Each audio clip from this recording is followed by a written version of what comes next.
Hey guys, welcome back to another episode on the life of Jesus. Before we get going, I want to let you know that moving forward, these episodes will be made available in audio format as well. So if you're watching this on YouTube and you would prefer to listen while you drive or do other things, there's a link down below that will take you to the audio version of this episode.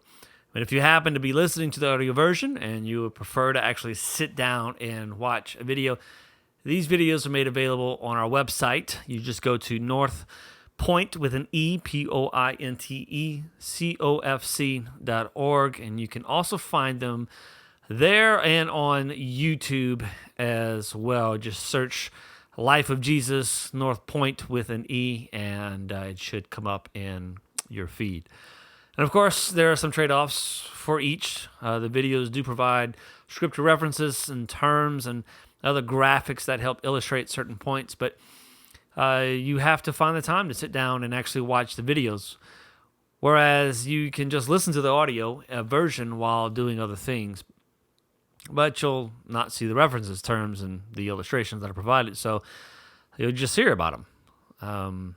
But however, you may prefer the audio, and if this is you, just follow a link in the description, and we're making these available in that format for you as well. So today's lesson is going to cover John chapter 7, verses 1 through 9, and we are actually in the last few months of Jesus' ministry before the crucifixion takes place. Now, granted, there's a lot of things that are going to happen within these last few months, but nevertheless, we're on the final stretch here. There are a few key things to take note of in this text today that I believe are helpful in really helping us assess and maybe imagine these first century scenarios. So a couple of things we're going to talk about. First, we're going to look at some of the root of some of the hostilities towards Jesus. We're going to look at one of the biggest celebrations in Jerusalem. And we're going to look at the honor-shame culture that's at play within this text. And then we're going to seek to answer the question, did Jesus lie? All right, so let's get into it. John 7:1. After this, Jesus went about in Galilee. He would not go about in Judea because the Jews were seeking to kill him.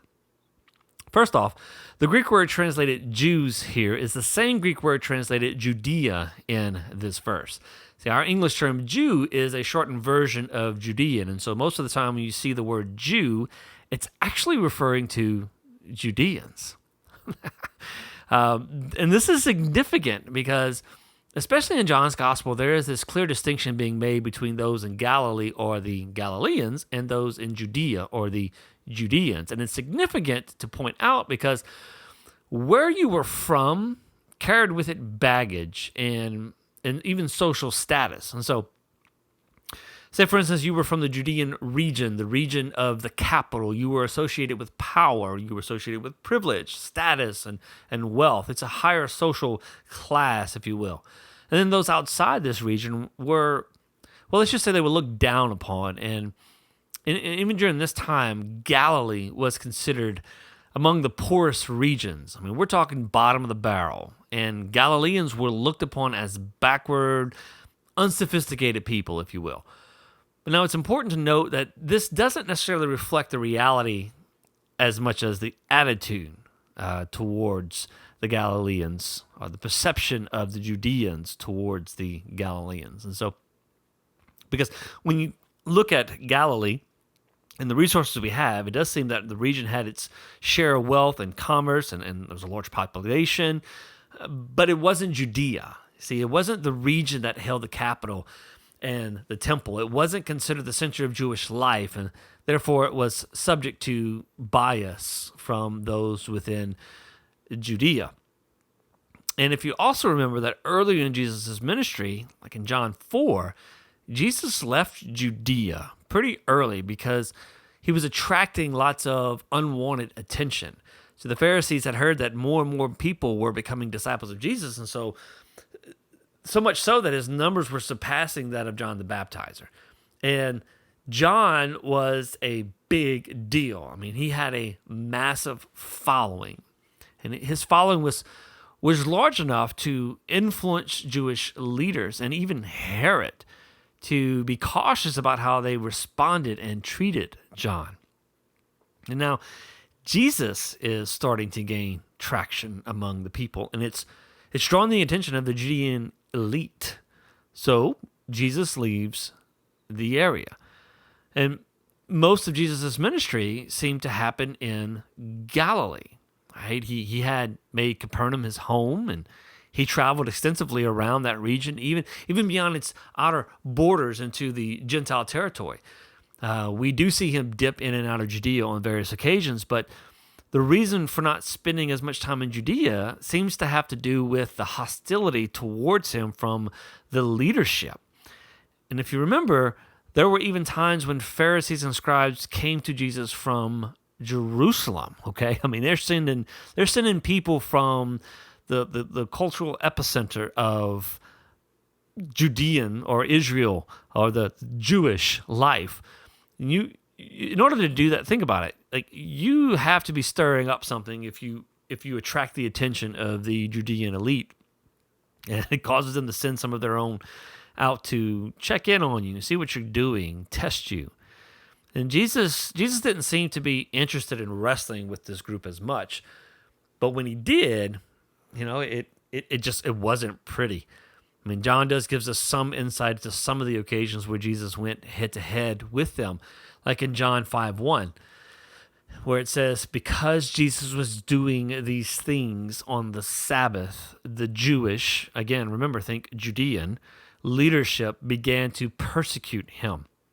And when Jesus would defend or respond to this type of opposition, it seemed to just make things worse, and it actually caused them to intensify their efforts to try to kill him. And so, when you look a little bit closer into these specific situations, you have Jesus saying things like, "My Father is always at work to this very day, and I too am working."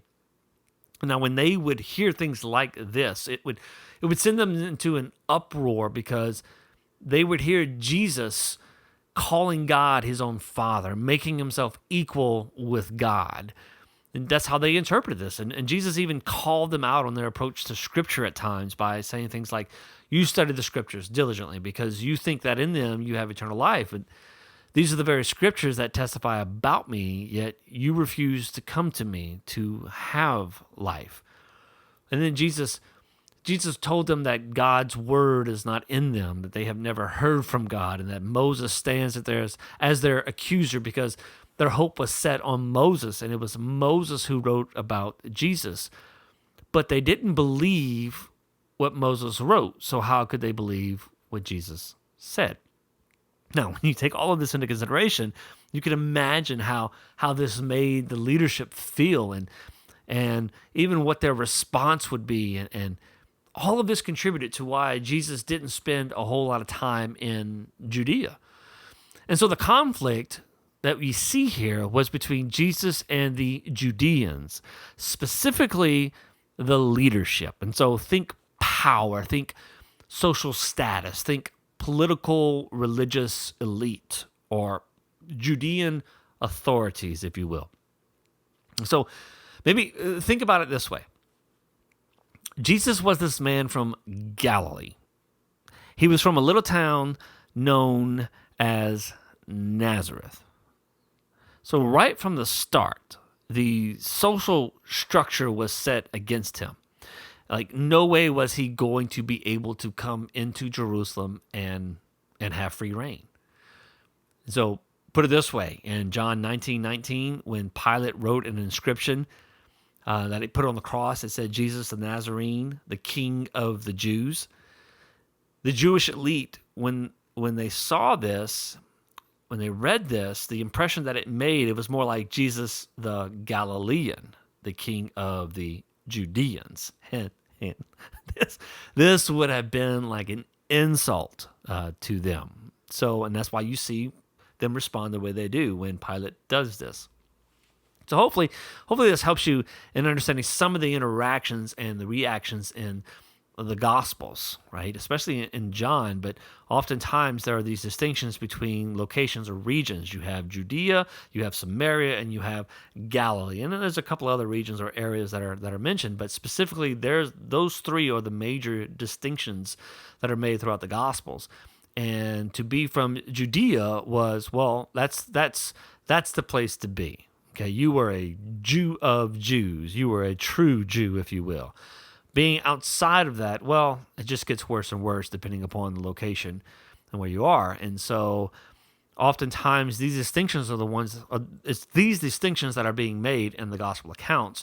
But we oftentimes translate Judean when it's talking about Judea, or when it's talking about people, as Jews. And remember, that's just our shortened word for Judean. And so remember, when you see the word Jew, 9 times out of 10, we're talking more about location. And so you might ask, well, what are the other places where it talks about the Hellenistic Jews? Well, I suggest to you the word Jew there, Judean, it's not in that text. In fact, the word is, I can't remember the Greek word.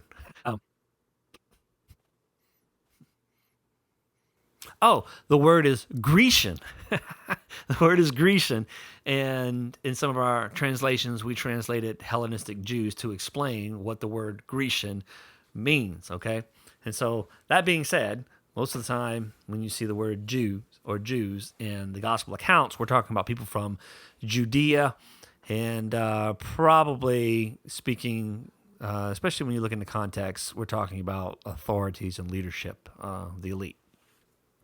Okay, so that hopefully helps explain at least a bit of what's at the root of some of the hostilities towards Jesus. So Jesus, is hanging out in Galilee.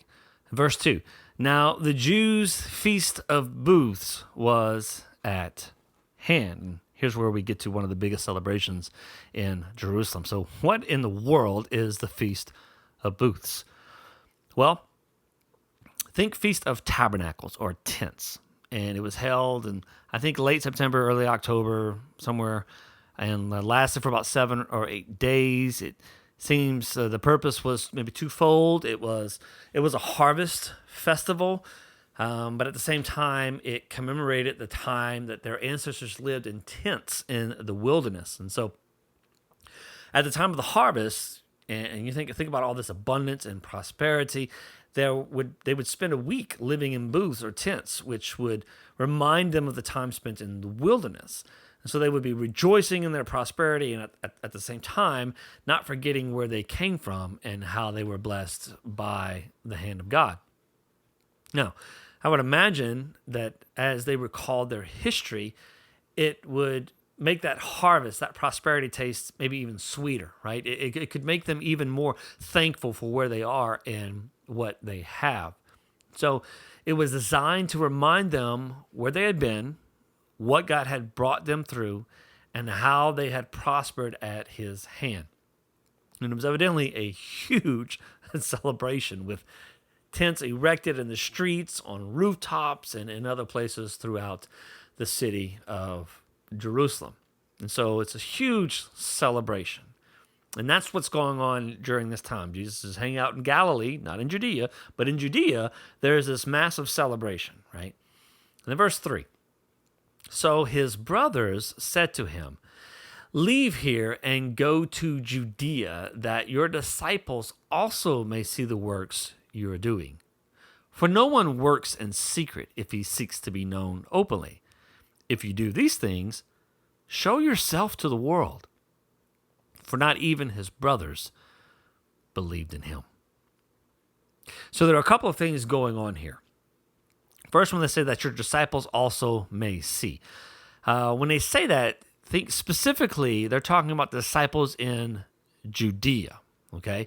And while he spent most time outside Judea, he did spend some time there, and he had crowds of people from Judea that followed him. Matthew records this in Matthew 4:25. Now, when we read this, we might typically read verse 4 as his brothers are doubting what he can do. But I don't particularly read it so much as they are doubting his abilities, because I don't think that they're questioning that. Like, they witnessed some of what he had done. Just go back and think about even the first miracle. Think of the wedding in Canaan, where he turned water to wine. And we know his mother and brothers were there because they actually went with him to Capernaum after the wedding in John 2:12. And we only typically think about Jesus' mother being there. But the fact that Jesus' mother was there and she was concerned about the wine running out demonstrates that there was some close connection between the family of Jesus and the bride and groom, or the people getting married. And so 9 times out of 10, the rest of the family was involved in this occasion as well.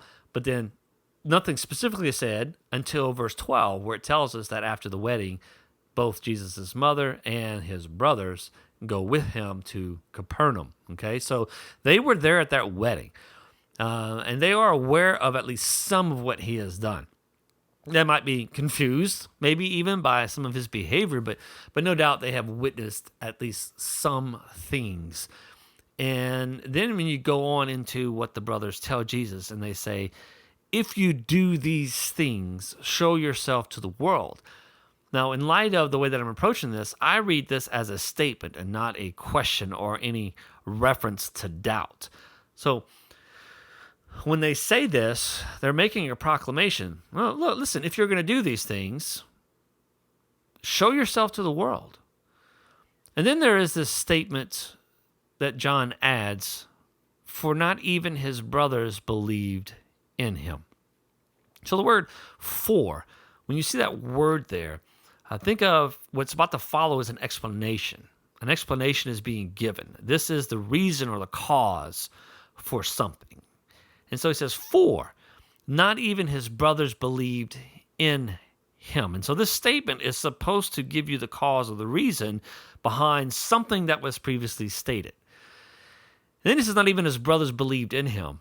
And what's interesting about this is that the word believed actually means entrust. And so it's the idea of committing to another with confidence. And it's the same word used in John 2:24, where it says Jesus did not entrust himself to people in Jerusalem. Now, his brothers, John says, did not entrust themselves to Jesus. So if they are aware of at least some of what he can do, then why have they not entrusted themselves to him? Why have they not committed themselves to him in confidence? Why is there not a vote of confidence here? My question is, though, on top of all of this, why would they commit to him with confidence? What do they need from Jesus? Now, some might say, well, they didn't believe that he was the Messiah.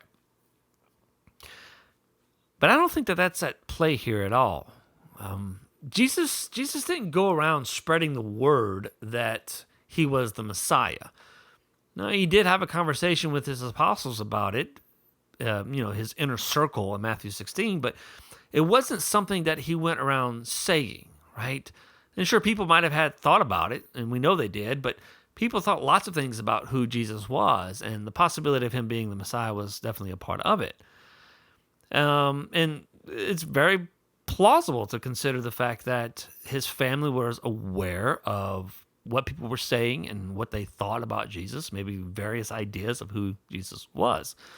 But none of that's really, well, it could be coming into play in the thoughts, right, and the perceptions, but they are specifically honing in on the things that Jesus is doing.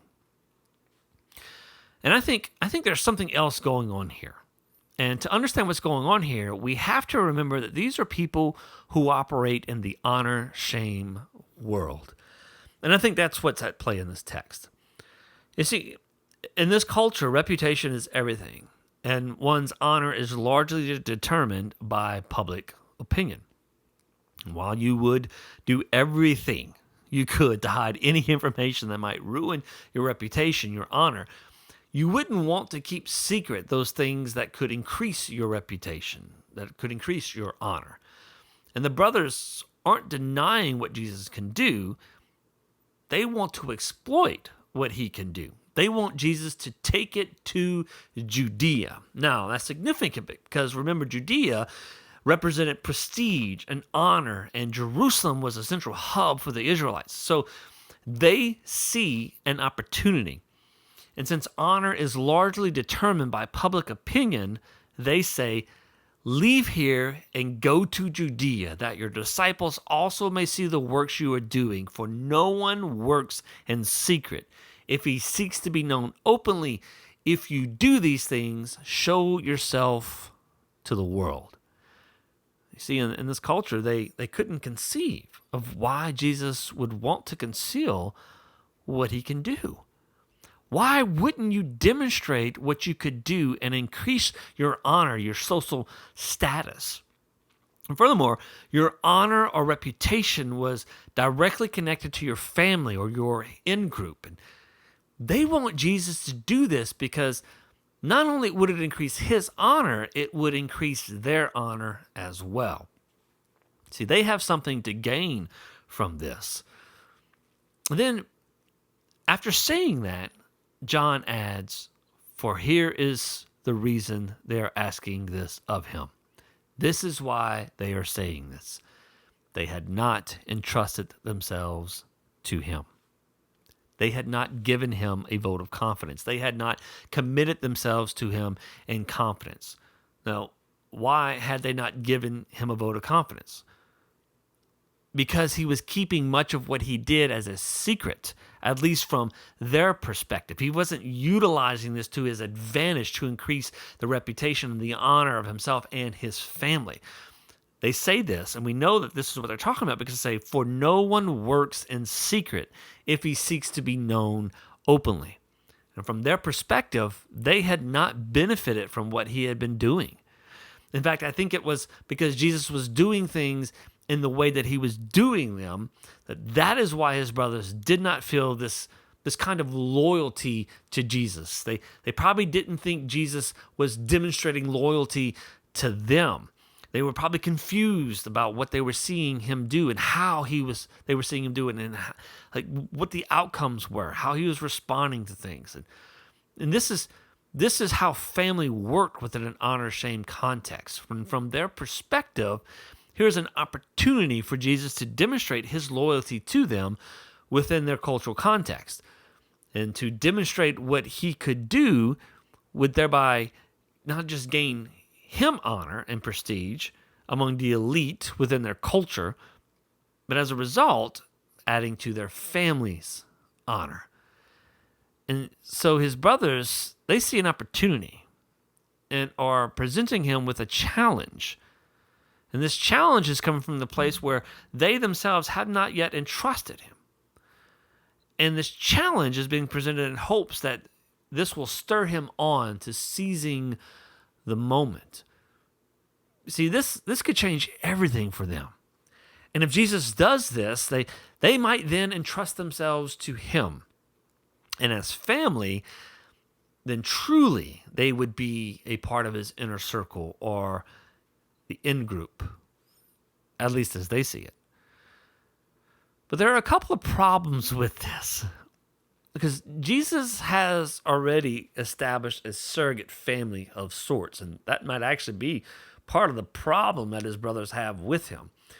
See, he has this inner circle of disciples and apostles and others working behind the scenes who didn't get a whole lot of attention like the women. And his brothers are seeking honor, okay, in a way that was not in line with what Jesus was doing. Now, it was socially and culturally acceptable and expected for them to respond this way and want this and to desire this, but it just wasn't what Jesus was about. Besides, his brothers were probably oblivious to what would actually happen if Jesus went full force into Jerusalem like he did elsewhere. He couldn't act the same way, couldn't respond the same way. He would dip in and out. He was way more successful and dealt with way less tension outside of Judea than when he went into Judea. And if he did this, what they were asking him to do, it would actually have the opposite intended effect, right? And there was a reason why the disciples of Jesus went, even his inner circle would mostly scatter when he was arrested in Judea. And his His brothers would not have foreseen any of this. And so they really didn't know what they were really asking Jesus to do. So they want Jesus to go to Jerusalem, though, to expose himself to the world. But Jesus said to them, "My time has not yet come, but your time is always here." The phrase, "my time has not yet come," is something Jesus says on a number of occasions. He is simply saying that it's not time for that to happen, and that is connected to some specific purpose, right? And in contrast to that, he says, your time is always here. And again, in contrast, we're connecting purpose here. Your time to do what you need to do is now. Like, your moment is now. But time to do what? Well, it's no coincidence that in this text is placed right here in John's account. John 2, we already noted that Jesus did not entrust himself to men.